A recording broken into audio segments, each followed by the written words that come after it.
Hello বন্ধুরা, mind বার্ডে তোমাদের স্বাগত। টেস্ট পরীক্ষার ঠিক আগের মুহূর্তে তোমাদের বাংলা ব্যাকরণের কয়েকটা শর্ট প্রশ্ন নিয়ে আমাদের আজকের আলোচনা। ভিডিওর শেষ পর্যন্ত জুড়ে থাকো, আমি প্রত্যেকটা প্রশ্ন খুব সুন্দরভাবে বিশ্লেষণ করে তোমাদের বোঝানোর চেষ্টা করছি। চলো শুরু করি। 1 নম্বর প্রশ্ন দেখো, সম্বন্ধ পদ কারক নয় কেন?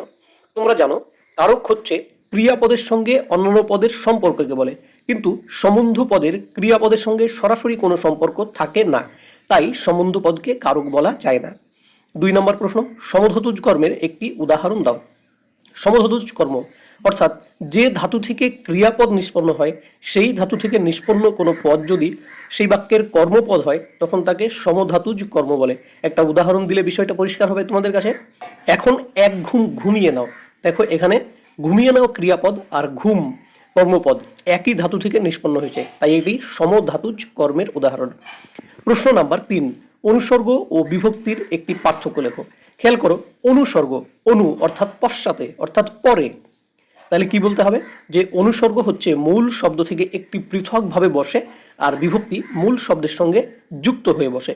প্রশ্ন নাম্বার 4, নিত্য সমাস কাকে বলে? কি বলবে?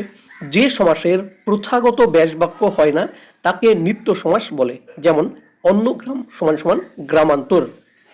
প্রশ্ন নাম্বার 5, একটি যোগ্যতাহীন বাক্যের উদাহরণ দাও। যোগ্যতাহীন বাক্য উদাহরণ দিতে হলে বলবে ছেলেটি আগুনে সাঁতার কাটছে। এখন দেখো ছেলের পক্ষে কি আগুনে সাঁতার কাটা সম্ভব? তাই এই বাক্যটা যোগ্যতাহীন বাক্য। প্রশ্ন নাম্বার 6, জেলেরা মাছ ধরছে। জটিল বাক্যে পরিবর্তন করো। কি করতে হবে? সাপেক্ষ শব্দজোড় যোগ করতে হবে। তাহলে উত্তরটা এমন হবে, যারা জেলে তারা মাছ ধরছে। প্রশ্ন নাম্বার 7, আমার দ্বারা চিঠি লেখা হচ্ছে। কর্তৃবাচ্যে রূপান্তর করো। কি হবে উত্তর? আমি চিঠি লিখছি। এই যে দেখো লেখা হচ্ছে, এই ক্রিয়াপদটাকে একসঙ্গে যুক্ত করে দিতে হবে, লিখছি, তাহলেই হয়ে যাবে। প্রশ্ন নাম্বার 8, সে তখন যেতে পারবে না।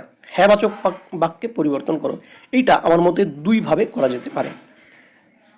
তার তখন যেতে বাধা আছে, এটা বললেও হবে, বা তার পক্ষে যাওয়া অসম্ভব, এটা বললেও হবে। প্রশ্ন নাম্বার 9, অস্ত্র রাখো। নিম্নরেখ পদটির কারক বিভক্তি নির্ণয় করো।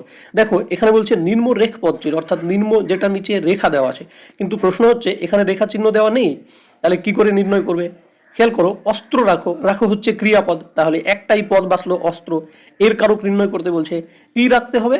অস্ত্র রাখতে হবে, তাহলে এইটা হবে কর্মকারক, বিভক্তি হবে 0। প্রশ্ন নাম্বার 10, এই পাহাড়টার নাম জানতে চাই।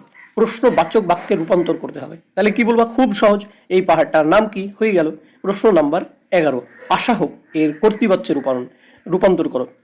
হোক যে আশা হোক, দেখো এখানে ক্রিয়াপদটা ভেঙে আছে, এটাকে এক জায়গায় করে দিলেই হবে। কি বলতে হবে? আসুন, তাহলেই হয়ে গেল কর্তৃবাচ্যে রূপান্তর। প্রশ্ন নাম্বার 12, তার অর্থ আছে কিন্তু হৃদয় নেই। সরল বাক্যে পরিবর্তন করতে বলছে, অর্থাৎ একটি সমাপিকা যুক্ত ক্রিয়া বাক্যে পরিবর্তন করতে হবে। কি বলতে হবে? তার অর্থ থাকলেও হৃদয় নেই। প্রশ্ন নাম্বার 13, অকারক কয় প্রকার ও কি কি? অকারক 2 প্রকার, সম্বন্ধ পদ আর সম্বোধন পদ। প্রশ্ন নাম্বার 14, কর্ম কর্তৃবাচ্য কাকে বলে? খেয়াল করো, যদি কোনো বাক্যে কর্তা অনুপস্থিত থাকে এবং কর্মপদ কর্তার স্থান অধিকার করে নেয় তখন তাকে কর্মকর্তৃবাচ্য বলে। একটা উদাহরণ দেই, শাখ বাজে, এখানে শাখ হচ্ছে কর্মকর্তৃবাচ্যের কর্তা। এবার তোমরা খেয়াল করো 15 দাগ নাম্বার, এটা একটু আলাদা রকমের। নিরপেক্ষ কর্তা কাকে বলে? উদাহরণ দাও।